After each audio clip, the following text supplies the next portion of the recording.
दोस्तों, यहाँ पर हम लोग आरआरबी ग्रुप डी के लिए मैथ के प्रश्नों के बारे में बात करेंगे। दोस्तों, ये प्रश्न आपके एग्जाम के लिए काफ़ी ज़्यादा इम्पोर्टेंट हैं और ये प्रश्न जो है प्रीवियस ईयर के प्रश्न हैं, ठीक है? तो इसलिए आप लोग इस वीडियो को लास्ट तक देखिएगा और चैनल पर आप अगर आप लोग नए हैं तो आप लोग चैनल को सब्सक्राइब भी कर लीजिएगा। तो चलिए यहाँ पर हम लोग स्टार्ट करते हैं। आप देखिएगा, एक्स एक काम का 25% एक दिन में समाप्त करता है। वाई उसी काम का 12.5% एक दिन में पूरा करता है। यदि वे दोनों एक साथ मिलकर काम करें तो कितने दिनों में काम समाप्त हो जाएगा। तो आप यहाँ पर देखेंगे कि जो एक्स काम करता है ये 25% काम करता है एक दिन में, और वाई जो है ये एक दिन में करता है 12.5%। देखिए, इस सवाल को लगाने का तरीका हमारा क्या रहेगा। सबसे पहले हम लोग परसेंटेज को भिन्न में चेंज करेंगे। तो 25% का मतलब क्या होता है, 1/4, और 12.5% का मतलब होता है 1/8। इसका मतलब ये हुआ कि x जो है ये एक दिन में जो है काम का एक पार्ट करता है, मतलब 4 में से। मतलब x जो है ये पूरा काम कर लेगा 4 दिन में, बात को समझिएगा। और जो y है ये पूरा काम कर लेगा 8 दिन में। ठीक है, कहने का मतलब यहाँ पर ये बन रहा है। आपको देखना है कि यदि वे दोनों एक साथ काम को करें तो कितने दिन में काम समाप्त होगा। तो आप क्या करेंगे, आप 4 8 का निकाल देंगे एलसीएम, आपका आएगा 8। देखिए, 4 दूना 8, 8 एकन 8। तो जी आपका जो 8 है ये आपका हो गया टोटल वर्क। ठीक है, और ये 2 और 1 क्या हो गया, ये आपकी हो गई इफिशियंसी, मतलब कार्य क्षमता। ठीक है, तो अब आगे देखते हैं। इसके बाद हम लोग यहाँ पर देखिएगा, आपकी इफिशियंसी हो गई, ठीक है, 2 और 1, और वर्क आपका हो गया 8। आपको निकालना है दोनों मिलकर काम को कितने दिन में करेंगे, मतलब आपको निकालना है टाइम। टाइम आपका होता है बराबर वर्क और अपान में आपका होता है एफिशिएंसी। ठीक है, तो वर्क आपका है टोटल 8, एफिशिएंसी मतलब कार्य क्षमता। तो कार्य क्षमता की बात करेंगे तो एक्स की क्षमता है 2 और वाई की क्षमता है 1, तो मिलाकर क्षमता हो गई 3। तो 3 से डिवाइड करेंगे, 3 एकन 3, 3 दूना 6, बचा कितना 2। आपका 2 बच गया, आप लगाएंगे पॉइंट, आपका बढ़ गया 0, आपका हो गया 20, 3 18, 3 18। ठीक है, तो 2.66 दिन ये आपका राइट आंसर बनेगा। तो ऑप्शन नंबर आपका यहाँ पर ए जो आपका है ये बिल्कुल राइट आंसर बन जाएगा। ठीक है, ऑप्शन ए करेक्ट आंसर यहाँ पर आपका बन जाएगा। इस तरीके से आप लोग सवाल को सॉल्व करेंगे। अगला प्रश्न आप लोग यहाँ पर देखिएगा। अगला प्रश्न आपके लिए है, कपड़े के 3 टुकड़ों की लंबाइयां क्रमशः 1.26 मीटर, 1.98 मीटर और 1.62 मीटर है। कितनी अधिकतम लंबाई द्वारा इन्हें पूरा पूरा मापा जा सकता है। तो देखिएगा, यहाँ पर आपसे कहा कितनी अधिकतम लंबाई के द्वारा। अधिकतम लंबाई से आपसे पूछा गया है इन्हें पूरा माप सकते हैं। तो अधिकतम लंबाई का मतलब यहाँ पर आप क्या निकालेंगे, आप यहाँ पर निकाल देंगे HCF। क्या निकालेंगे, HCF। बात को समझिए, जब भी आपसे कहा जाए कि अधिकतम लंबाई का, ठीक है, ऐसा कोई मतलब अधिकतम लंबाई का ऐसा टुकड़ा जो कि इन तीनों लंबाइयों को माप सके, तो आप अधिकतम के लिए क्या निकालेंगे, मासा निकालेंगे। तो देखिए, आपका है 1.26 मीटर, इसका मतलब 126 ये सेंटीमीटर हो जाएगा, और दूसरा आपका हो जाएगा 198 सेंटीमीटर, और तीसरा आपका हो जाएगा 162 सेंटीमीटर। ठीक है, ये मीटर से हमने सेंटीमीटर में चेंज कर लिया है, तो यहाँ पर आपका, ठीक है, इतना बन जाएगा। अब आपको यहाँ पर निकालना क्या है, इसका मासा आपको यहाँ पर निकालना है। तो अब हम इनमें देखेंगे इनमें कॉमन कौन सा है, जो कॉमन होगा वही मासा होगा। तो देखिए, 12 यहाँ पर लिखा हुआ है। अगर हम 12 से डिवाइड करें 126 को, तो 12 एकन 12, और आपका यहाँ पर 6 बच जाएगा। तो ये नहीं कट रहा है, तो इसका मतलब ए ऑप्शन आपका गलत होगा। अब हम 14 को यहाँ पर चेक करेंगे। ठीक है, 14 नहीं मैं 126, 14 से अगर आप यहाँ पर काटेंगे तो 14 से 198 नहीं कटेगा, तो आपका बी ऑप्शन गलत होगा। 16 को यहाँ पर चेक करेंगे तो 16 से 126 नहीं कटेगा, तो ये भी गलत होगा। 18 को चेक करेंगे, 18 छंगा 108, 18 सत्ते 126 होता है। फिर 18 का 18 बचा है, 18 का 18, ठीक है, और 18 में 162, मतलब 18 से जो आपका है तीनों डिवाइड हो जाएंगे। इसका मतलब है कि 18 आपका इनका मासा हो जाएगा। ऑप्शन डी आपका यहाँ पर बिल्कुल राइट आंसर बन जाएगा। तो इस तरीके से हम लोग सवाल को देखेंगे। हमने आपको बता दिया है कि अधिकतम लंबाई के लिए आप लोग मासा निकालेंगे, और मासा निकालने पर जितना आपका आएगा वही आपका राइट आंसर बन जाएगा। ठीक है, यहाँ पर आप लोग देखेंगे अगला प्रश्न आपके लिए है कि एक आदमी 40 किलोमीटर प्रति घंटे की गति से यात्रा करता है। यदि उसने गति में 16 किलोमीटर प्रति घंटे की वृद्धि की होती तो वह उतने ही समय में 80 किलोमीटर अधिक दूरी तय कर सकता था। तय की गई वास्तविक दूरी ज्ञात कीजिए। देखिए वास्तविक दूरी आपको निकालनी है, आपको ये तो पता नहीं है कि आपका समय कितना है। तो अगर हम यहाँ पर मान लें, कि हमारा समय कितना है, समय हमारा यहाँ पर है टी। ठीक है, समय कितना है टी। तो आपको यहाँ पर ये तो पता है, आपका फॉर्मूला होता है दूरी बराबर चाल गुणे समय।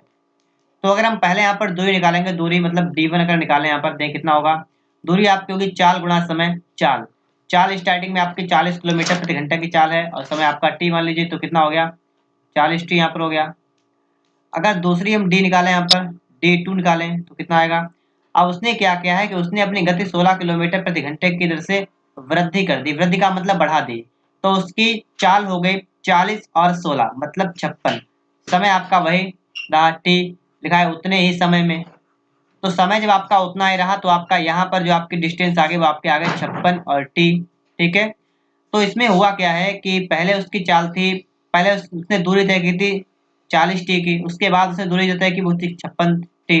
तो इसने कितनी ज्यादा दूरी तय कर ली, तो यहाँ पर आप देखेंगे तो इसने कितनी ज्यादा दूरी तय की 56t और माइनस कर देंगे 40t। तो आपका निकला है कितनी ज्यादा दूरी तय की, और जो अधिक दूरी तय की वो तय की 80 किलोमीटर की। तो इसका मतलब 56t और माइनस 40t कर देंगे तो आपका 80 आ जाएगा। 16 आपका t बराबर आपका हो जाएगा 80, तो आपका यहाँ पर t कितना आपका आ गया 16 × 5 = 80। टी आपका यहाँ पर आ गया 5। आपसे कहा तय की गई वास्तविक दूरी कितनी है। तय की गई वास्तविक दूरी का मतलब दोस्तों यहाँ पर आप समझे क्या हुआ। वास्तविक दूरी का मतलब जो स्टार्टिंग में उसकी जो स्पीड थी 40 की स्पीड से, तो वास्तविक दूरी यहाँ से आपको निकालनी, मतलब d1 का आपको यहाँ पर मान निकाल देना है। तो आपका जो d1 है अब आपका है 40t, तो 40 × t मतलब 5 कितना होगा 4×5 = 20। तो कितना है आपका 200 किलोमीटर। तो 200 किलोमीटर जो आपका आएगा बिल्कुल राइट आंसर बनेगा। ठीक है, ऑप्शन बी करेक्ट होगा यहाँ पर 200 किलोमीटर। देखिए कॉस 1110 का आपको बताना है मान, तो कैसे निकालेंगे हम लोग, यहाँ पर लिखेंगे कॉस। ठीक है, जो आपका 1110 है ना, आप इसको 360 का गुणनखंड करेंगे तो आप कर लेंगे 360 गुणा, और 36 यहाँ 108 कर लेंगे, प्लस का आप कर देंगे इसमें 30। तो आपका इस तरीके से बन जाएगा। आप समझ सकते हैं जो हमने 360 गुणा 3 किया इसका मतलब कितना होता है, ये आपको हो जाएगा 1080। और अगर आप 1080 में अगर आप 30 और जोड़ देंगे तो आपका आ जाएगा 1110। ठीक है, तो इतना कर सकते हैं हम लोग यहाँ पर। अब एक हमारा फार्मूला होता है cos 360 प्लस थीटा, ये होता है बराबर cos थीटा। तो इसी फार्मूले का हम लोग यहाँ पर इस्तेमाल करेंगे। देखिए यहाँ पर इसका गुणनखंड कितना भी हो, 2 हो 3 हो, इससे कोई दिक्कत नहीं है। 360 प्लस थीटा है तो आपका मात्र आ जाएगा cos थीटा। अब देखिए cos 30 आ गया। ठीक है, कितना आ गया cos 30। आपको समझना है cos 30 का मान कितना होता है √3/2। जितना आपका sin 60 का मान होता है उतना आपका cos 30 का मान होता है। sin 60 का मान होता है √3/2, वही आपका cos 30 का मान यहाँ पर हो जाएगा। ऑप्शन की बात करेंगे तो आपका ए ऑप्शन यहाँ पर आपका बिल्कुल राइट आंसर बन जाएगा। ठीक है, आगे समझते हैं हम लोग इसके बाद में। आगे देखिए आपके सामने एक पाई चार्ट बना हुआ है, और पाई चार्ट के सवाल जो है अक्सर कर आपके एग्जाम में पूछ ले आते हैं, तो आप इसको भी हल करना सीखिएगा। अगर नहीं आता है तो आप सीखिएगा। ठीक है, और देखिए निम्नलिखित पाई चार्ट एक खेत में फलों के पेड़ों का विवरण दर्शाता है। चार्ट पर विचार करें और उस पर आधारित सवालों के जवाब दें। ये फलों के बारे में आपको दे रखा है कि बनाना 15%, मैंगो 35%, ऑरेंज 20%, चीकू 20%, जामुन 10%। पहले वाले प्रश्न को यहाँ पढ़ेंगे हम लोग। लिखा है केले का सेक्टर कोण ज्ञात कीजिए। केले का, तो केला मतलब बनाना, तो बनाने का जो आपका मतलब परसेंटेज है कितना है, तो यहाँ पर आप देखेंगे आपका बनाना है मात्र 15%। अब यहीं पर आपको बात समझनी है। ठीक है, 15% बनाना है, आपको बताना है परसेंटेज मतलब कोण में कितना कोण होगा। आपको देखना है ये पूरा आपका एक गोला है, इस तरीके से ये पूरा जो गोला होता है आपका होता है, ये आपका होता है 360 अंश का। और ये परसेंटेज में देखें तो ये है 100%, परसेंटेज में 100%। और अगर डिग्री में देखें तो 360 डिग्री। तो इसका मतलब ये हुआ कि आपका जो 100% होता है आपको पता है ये 360 डिग्री के बराबर होता है। आपको निकालना है 15%, तो ये होगा बराबर 360 गुणा 15 और बटा में आप कर देंगे 100।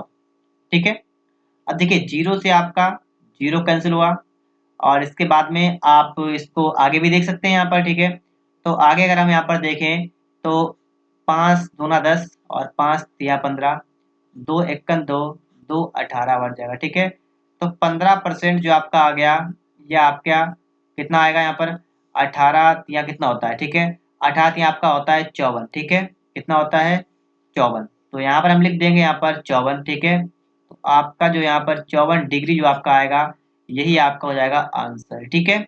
तो ऑप्शन नंबर आपका यहाँ पर बी वाला जो आपका है ये बिल्कुल राइट आंसर बन जाएगा, ठीक है। ऑप्शन बी करेक्ट आंसर आपका यहाँ पर बन जाएगा। इसके बाद में हम लोग इसके बाद आगे देखते हैं अगला सवाल। सवाल नंबर यहाँ पर देखिए, अगला देखिएगा, यदि कुल 960 पेड़ हैं तो उसमें कितने आम के पेड़ हैं। 960 अगर कुल पेड़ हैं और कुल परसेंटेज 100%, तो इसका मतलब दोस्तों ये हुआ कि 100% जो आपका है ये बराबर है 960 पेड़ के, ठीक है। 100% आपका बराबर है 960 पेड़ के। और कितने आम के पेड़ हैं, तो आम के पेड़ अगर आपको यहाँ पर निकालने हैं आम के, तो आम का परसेंटेज कितना है 35%। तो इसका मतलब आपको 35% की वैल्यू यहाँ पर निकालनी है। तो आप क्या करेंगे, आप लिखेंगे 960 गुणा 35/100। इतना काम कर देने के बाद आप यहाँ पर 0 से 0 को डिवाइड कर देंगे। 5 दूना 10, 5 सत्ते 35, 2 एकन 2, 2 चौका 8, 2 अट्ठे 16। तो ये कितना आएगा 7 अट्ठे 56 का 6 हाथ से लगा 5, 7 चौक 28, 5 33, तो 336 पेड़। आम के पेड़ कितने होंगे 336। ऑप्शन डी आपका यहाँ पर बिल्कुल राइट आंसर बन जाएगा। इसके बाद हम लोग यहाँ पर देखेंगे अगला प्रश्न, खेत में चीकू और आम के पेड़ का जामुन संतरे केले के पेड़ से कितना अनुपात है। तो किसका किसका आपसे कहा गया, आपसे कहा गया खेत में चीकू और आम के पेड़ का, किसका चीकू और आम। तो हम यहाँ पर नोट करेंगे, आपसे कहा गया चीकू और आम, इनका जो पेड़ का योग है इसका आपको बताना है अनुपात। और किससे बताना है, आपको बताना है जामुन संतरा और केले के पेड़ से, ठीक है। तो आप इसको नोट करेंगे, आप लिखेंगे जामुन, फिर आप लिखेंगे केले, उसके बाद आप लिखेंगे यहाँ पर संतरे, ठीक है। तो यहाँ पर आप देखेंगे चीकू और आम की अगर हम बात करें तो चीकू का परसेंटेज आप देख लीजिएगा ऐसे ही, चीकू का परसेंटेज आपका है 20%, आम का परसेंट कितना है, आम का परसेंट है 35। अनुपात लगाएंगे, जामुन की बात करेंगे 10%, केले की बात करेंगे 15% और संतरे की बात अगर करेंगे तो 20%। तो ये आपका कितना बन जाएगा 55 यहाँ पर आपका बन जाएगा, ठीक है। अनुपात लगाएंगे और देखिए 20 10 30 10 40 5 45, 45 ये बन जाएगा। 5 से हम डिवाइड करेंगे, 5 एकन 5, 5 एकन 5 और 5 नेम 45, तो 11:9। ऑप्शन नंबर आपका यहाँ पर सी जो आपका है ये बिल्कुल आपका राइट आंसर बन जाएगा, ठीक है। ऑप्शन नंबर आपका यहाँ पर सी वाला बिल्कुल राइट आंसर बन जाएगा। अगर आप सभी को वीडियो अच्छा लग रहा हो तो आप लोग वीडियो को लाइक कर सकते हैं। यहाँ पर आप देखेंगे इसके बाद अगला प्रश्न आपका है साइन थीटा बराबर 2/3, तो साइन सेक थीटा तथा कॉट थीटा का मान ज्ञात करें। तो देखेंगे हम लोग यहाँ पर, हमारा यहाँ पर लिखा हुआ है साइन थीटा बराबर 2/3। अगर आप सभी लोगों ने लाल बटा का मतलब त्रिकोणमिति अगर आप लोगों ने पढ़ी है तो आपको पता होगा उसमें क्या होता है। देखिए थोड़ा मैं आपको यहाँ पर दिखा देता हूँ, ठीक है, आप यहाँ पर देख सकते हैं, ठीक है। यहाँ पर आप थोड़ा देख लीजिएगा, तो देखिएगा मैं आपको दिखाता हूँ अभी, LAL और KA ये लिखा हुआ है लाल बट्टा का, ठीक है। यहाँ पर आपका जाएगा साइन कॉस टेन और इसका उल्टा होगा कॉसेक, ये होगा आपका सेक, ये होगा आपका कॉट, ठीक है। तो अगर हम यहाँ पर देखें, अगर हम आपसे पूछे कि साइन थीटा क्या होता है तो आप क्या बताएंगे, लंब बटा कर्ण, ठीक है। साइन पीछे क्या है, एल बटा के है, लंब बटा कर्ण हो जाएगा। और अगर मैं आपसे कहूँ कॉसेक थीटा कितना होगा, तो कॉसेक ये उल्टा हो जाएगा, ये आपका हो जाएगा k/l। तो इस तरीके से आपको ये सब पता होना चाहिए। अगर यहाँ पर आपसे और पूछा जाए, आपसे कहें कॉस थीटा कितना होगा, तो कॉस ये बीच में लिखा हुआ है तो इसको देखिएगा a/k, तो आप कर देंगे आधार बटा कर्ण, ठीक है। तो इस तरीके से आप यहाँ पर बता सकते हैं हमें। यहाँ पर जो आपका है साइन थीटा वो आपका है 2/3 और साइन थीटा जो होता है वो होता है लंब बटा कर्ण, इसका मतलब ये आपका है L/K। देखिए लंब और कर्ण आपको यहाँ से मिल गया है, आप यहाँ से आधार निकालेंगे, आपका फॉर्मूला होता है अंडर रूट, ये होता है आपका कर्ण स्क्वायर माइनस लंब स्क्वायर, तो निकाल देंगे यहाँ से हम लोग। कर्ण आपका कितना है 3, 3 का स्क्वायर कर देंगे, माइनस का 2 का स्क्वायर कर देंगे, तो 9 - 4 कितना आपका आएगा √5। आधार आपका √5 आ गया। आपको निकालना है सेक थीटा कॉट थीटा। अब एक करके हम लोग यहाँ पर निकाल देते हैं। सबसे पहले हमें निकालना है सेक थीटा। देखिए सेक की बात करेंगे तो सेक आप यहाँ पर देखते हैं, सेक ये नीचे लिखा हुआ है, ये हो जाएगा के बटा ए। क्या होगा, ये आपका हो जाएगा के बटा ए। कर्ण आपका कितना है, कर्ण आपका यहाँ पर देखिए, यहाँ पर कर्ण आपका है 3 और ए आपका है √5, तो ये तो आपका हो गया 3/√5। ठीक है। और उसके बाद में अगर आपसे आपसे अगर यहाँ पर पूछा जाए, अगला कौन सा पूछा गया है, कॉट कॉट थीटा। तो ये आपका कितना होगा, कॉट के लिए यहाँ पर देखिए आपका ये वाला बन जाएगा आधार बटा लंब, आधार बटा लंब। आधार आपका है √5, लंब आपका कितना है, लंब आपका यहाँ पर है 2, तो आपका यहाँ पर आएगा 3/√5 कामा √5/2। तो यहाँ पर आप देखिए कहाँ पर आपको इस टाइप से दिख रहा है। तो अगर हम पहले ऑप्शन में देखें तो पहला ऑप्शन तो आपका गलत हो गया यहाँ पर। दूसरे में अगर देखें तो दूसरा वाला भी आपका नहीं बदला यहाँ पर। तीसरे वाले को अगर देखें तो पहले आपका है 3√5/5, दूसरे में √5/2 है, और यहाँ पर तो आपका दूसरा वाला भी नहीं मिल रहा है, तो ये तो गलत हो गया। ठीक है। अब देखिए ये जो आपका सी वाला है ये राइट आंसर होगा। अब आप कह रहे होंगे कि राइट आंसर कैसे होगा, यहाँ पर पूरा तो है नहीं, तो मैं आपको यहाँ पर थोड़ा सा दिखा दे रहा हूँ। जो आपका ऑप्शन में है वो आपका यहाँ पर स्टार्टिंग वाला नहीं मैच कर रहा है, दूसरा वाला तो आपका मैच कर रहा है। पहले वाले में आपका है 3√5/5। इन्होंने क्या किया, इन्होंने इसमें जो है, इसमें भी इन्होंने √5 से गुणा कर दी और इसमें भी √5 से गुणा कर दी, तो ये आपका हो गया 3√5/5 और ये आपका √5/2 ही रहा। ठीक है। तो आप इस तरीके से समझ सकते हैं कि आपका यहाँ पर सी ऑप्शन बिल्कुल राइट आंसर बन जाएगा। आगे देखिए आप लोग, यहाँ पर आपके लिए अगला प्रश्न आ चुका है और प्रश्न में आपसे कहा गया है कि जो आपको संख्याएं दे रखी है इनकी माध्यिका निकालनी है, इनका बहुलक निकालना है, इनका माध्य निकालना है। तो देखिए 3 प्रश्न आपको एक में दे रखे हैं, अगर आप चाहें तो इसको थोड़ा सिंपल तरीके से भी सॉल्व कर सकते हैं। पहले आप माध्य निकाल के देख लीजिएगा, फिर बहुलक, फिर बाद में माध्यिका। लेकिन मैं आपको यहाँ पर ऑप्शन नहीं बता रहा हूँ, मैं आपको तरीका बता दूंगा कि आप माध्यिका अगर आएगी तो आप कैसे निकालेंगे। बहुलक में तो आप देखेंगे कि जो संख्या ज्यादा बार हो वही बहुलक होगी। तो हम माध्यिका सबसे पहले निकालना सीखेंगे। ठीक है, सीखेंगे यहाँ पर कि माध्यिका को आखिर निकालते कैसे हैं। तो माध्यिका निकालने के लिए सबसे पहले जो आपको आंकड़े यहाँ पर दे रखे हैं इन सभी को आपको लिखना पड़ेगा आरोही क्रम में। ठीक है। आरोही क्रम का मतलब सबसे छोटी संख्या आपकी 7 है, एक बार है। ठीक है। फिर 8 आपका यहाँ पर 3 बार है, तो 8, 8, 8, एक बार 5 भी है, तो 5 सबसे आगे आएगा। ठीक है। तो 5, 7, 8, 8, फिर उसके बाद में 9 कितनी बार है, 9 भी आपका 4 बार है, तो 9, 9, 9 और 9। अब आप गिन लीजिएगा संख्याएं कितनी है, तो 1, 2, 3, 4, 5, 6, 7, 8, 9। यहाँ पर देखिए 3, 3, 6 और 3, 9 बिल्कुल सही है। ठीक है। अब यहाँ पर सबसे पहले हमें निकालना है माध्यिका। तो माध्यिका के लिए देखिए आपकी संख्याएं कितनी होंगी, आपकी यहाँ पर जो संख्या है वो आपकी हो गई 9। संख्याएं 9 हो गई, इसका मतलब देखिए जो माध्यिका यहाँ पर आपके निकल जाएगी वो कितनी आएगी। यहाँ पर हमें निकालनी माध्यिका, हम कुछ नहीं करेंगे। ठीक है, बताएंगे आपको डायरेक्ट निकालने का तरीका। माध्यिका जो आपकी होती है वो इनमें जो आपकी बीच वाली संख्या जो होती है वही आपकी होती है माध्यिका।